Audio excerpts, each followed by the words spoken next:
Adventure in Pipeman on W4CY Radio.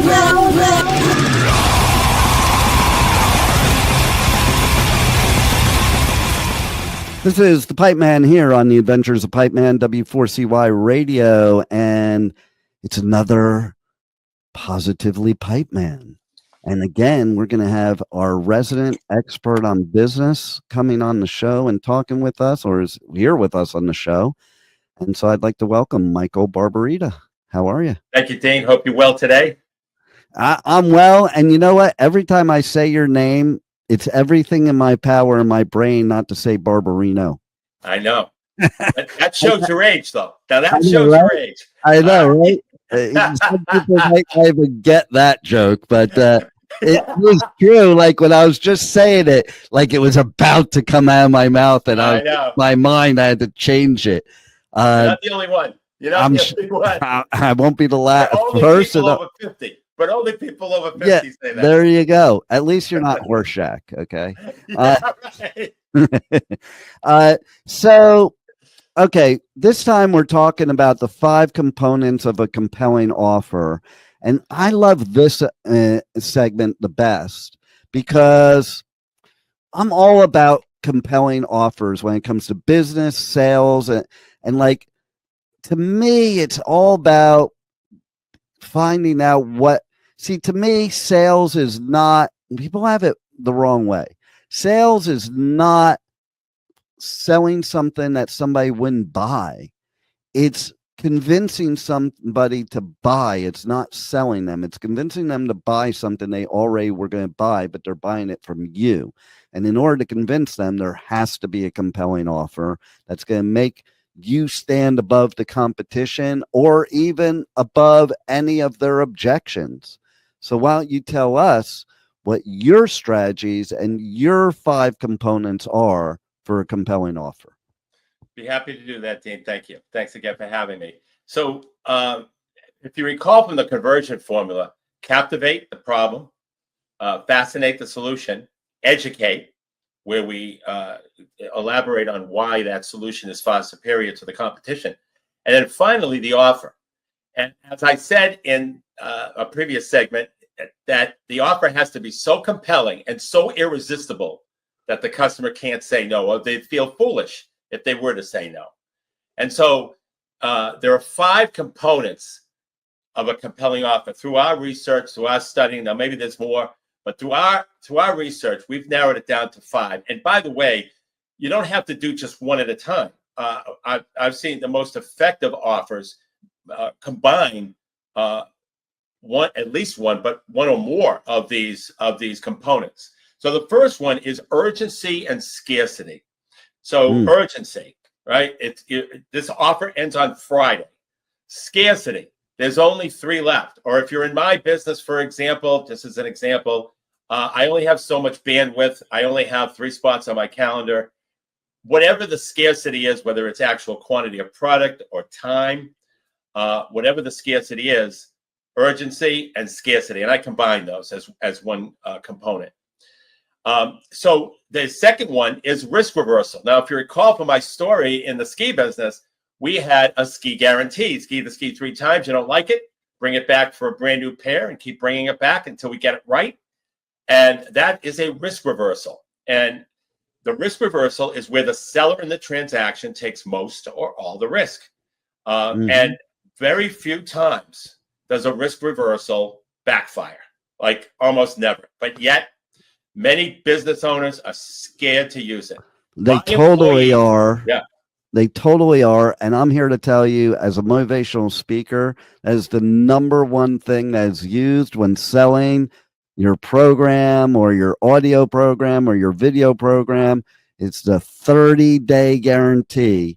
And 99% of the time, nobody is ever not satisfied at that 30-day mark. Right. And especially if you believe in your product. Yeah. Right? Exactly. Absolutely. Yeah. So that has been, that is a great way to make an offer compelling. So think about it. If you combine urgency and scarcity with a risk reversal, that doubles up on the power of the offer. The third one is adding more value to your product or service. So let me tell you what I did when I was in the frozen cookie dough business. So the problem the customer had in the frozen cookie dough business is they didn't want to waste valuable oven space baking cookies. Okay, so what we did, and there's a couple dynamics here. Number one, we understood the long-term value of a customer, which is extremely important for every business owner to know. What is the long-term value of a customer? So we understood the long-term value of the customer. Just so you know, it was $5,000. So when we sold when we had a customer in the cookie dough business, we can expect at least $5,000 of sales over the term, 3 to 5 year term, which we considered was the lifetime. It was longer than that in most cases, but we had to use a criteria. So what we did is, and by the way, the average opening order was $50. And what we did is we gave away a free convection oven, which cost us $200 with an opening order that averaged $50. So we obviously lost money for a couple of orders, but we had confidence in our product. That's very important. We believed in our product, and we understood the long-term value of a customer. And it worked famously. It solved their problem. And by the way, they got to bake other stuff in it too. Okay. But it solved their problem, and we got orders because we added more value. We weren't just cookie dough. Okay. We added more value to a cookie dough purchase. And people, like, they eat that stuff up, you know, that even somebody like myself who knows what these marketing things are, it adds value. So it's not like a trick or something. It makes you want to buy the product. And you know, going back to something you said, it reminds me of this industry. So before I ever had a network, I used to pay to have a radio show on other radio stations. And one of the things I found with all my competitors is they all do a 13-week contract, that they all have a revolving door of business. So they're always after fresh blood. And, you know, because they would charge as much as they possibly could in the very beginning to get the most money right up front. And to me, first thing I think they're alluding to what you were saying before is they don't have confidence in their product or their service, or else they wouldn't need to charge the most amount they ever charge in the beginning. They would charge the least amount in the beginning and charge the most later once they've gained that client to be like a forever client. The second thing that I found is that, you know, I'll tend to say to people, and I joke about it, it's like a joke, but I'll say, I'll make you a deal you can't refuse. And that goes along with what you're saying, even though I'm joking. Basically, what I'm saying is, hey, I want to find out what your needs are, what your problems are, what the solutions are, and your budget. And I'm going to try and make you a deal that's so compelling that you're not going to want to refuse it because it fits every criteria that you need. And so I'm living proof that everything you're saying is absolutely 100% effective. Interesting. So yeah, you know, and that fourth component is what I call packaging and bundling. Now, let me give you a quick example of that. So when I was by the way, back to the adding more value, I just want to give one other example. So if you sell popcorn and you put it in a box and you sell it for $2, and then you, instead of putting it in a box, you put it in a vase. Okay, you can now sell it for like the vase might not cost you an extra $2, but now you can sell that product for $8 or $9 because they can reuse it. So that's adding more value without really adding and also adding more profit margin. Yeah, yeah. You know, so that's just another example. So it's not just a giveaway thing and understanding the long-term value of a customer. You also can just add more value by being creative with how you package. Listen, now, florists do it all the time, don't they? Florists have the package deals where you get the stuffed animal, the vase, and everything. And people spend a lot more money for that. They make a lot more money, and everybody's happy. Terrific example. That's right. Yep. And so the fourth component of a compelling offer is packaging and bundling. And let me explain. when I was in the ski business, everybody, I mean, everybody packaged skis, bindings, and poles. Okay, fine. But what we also did is we took the best, the highest selling ski graphics. So the skis with the graphics that sold the most. And we went to the clothing department and put together clothing packages, a hat, a sweater, parka, and bib for one price. And they sold famously. And so it's that perception of value when you package and bundle together. And you're also, my competition, I don't know why they didn't even copy it. They never, it was working great, and they never copied it. Which is another interesting thing. People I'm a big believer in the packaging, by the way. People buy packages, and a perfect example too is McDonald's. Did you ever do the math on a value meal? You know, if you bought the value meal, everything separately, it would cost you a penny less than buying the actual value meal. Right. It's unbelievable. Right? And that's how, yeah, because it's the perception of value. A value meal. Well, how can it not be a value?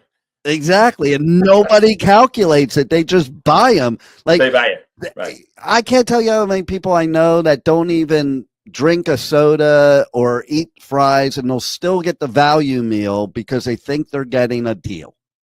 Right. That's an excellent point. Excellent point. And then the final component of a compelling offer is the toughest one.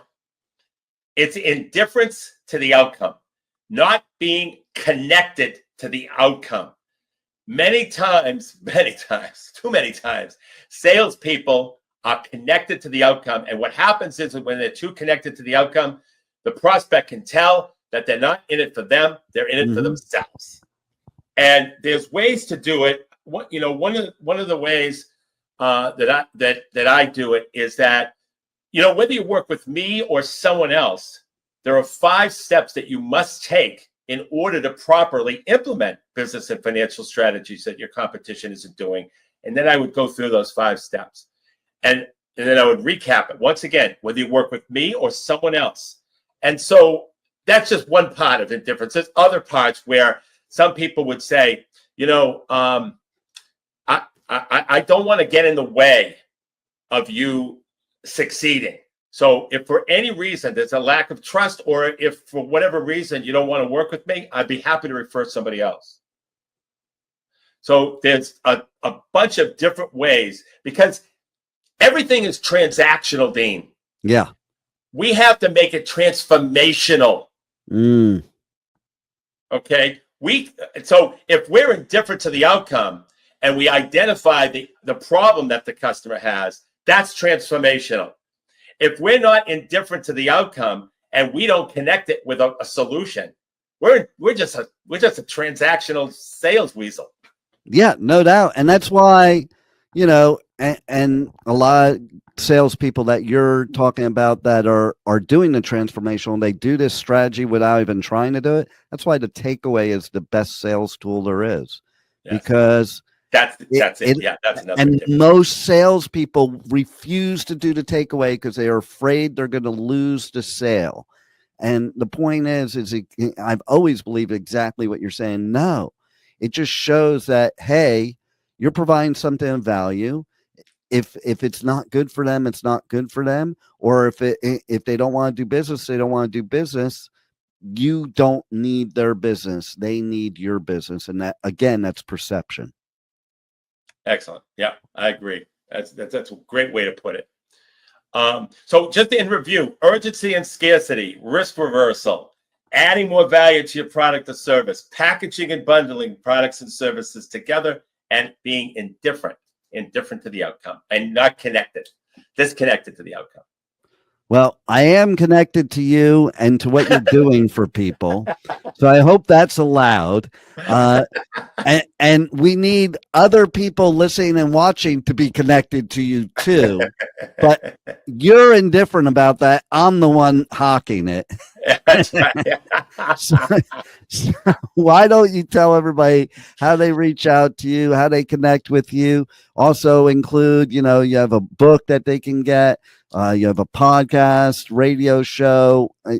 Give them all that information. Okay. Yes. So what we do is we perform book interviews with people who are interested in learning our strategies. Why? Well, we're constantly updating our book because business is always changing.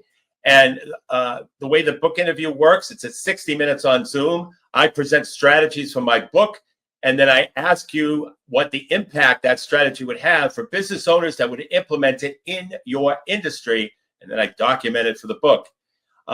And the way to get a book interview is you go to www.nextstepcfo.net/contact, and then fill out the contact form. And in the message section, write the words book interview. And I'll send you a calendar link. And I promise you this, you'll learn business and financial strategies that your competition isn't doing in that book interview. And then secondly, you could go to nextstepcfo.net and download our book. It's free. And then our podcast resides at powerfulbusinessstrategies.com. And our radio show is on Mondays at noon Eastern at w4cy.com. All right. I love it. Again, such helpful information. And you are definitely a champion for businesses all over the world. And so once again, I want to thank you for being on this Positively Pipeman segment of the Adventures of Pipeman. Thank you for having me, Dean. I really appreciate it. Thank you for listening to the Adventures of Pipeman on W4CY Radio.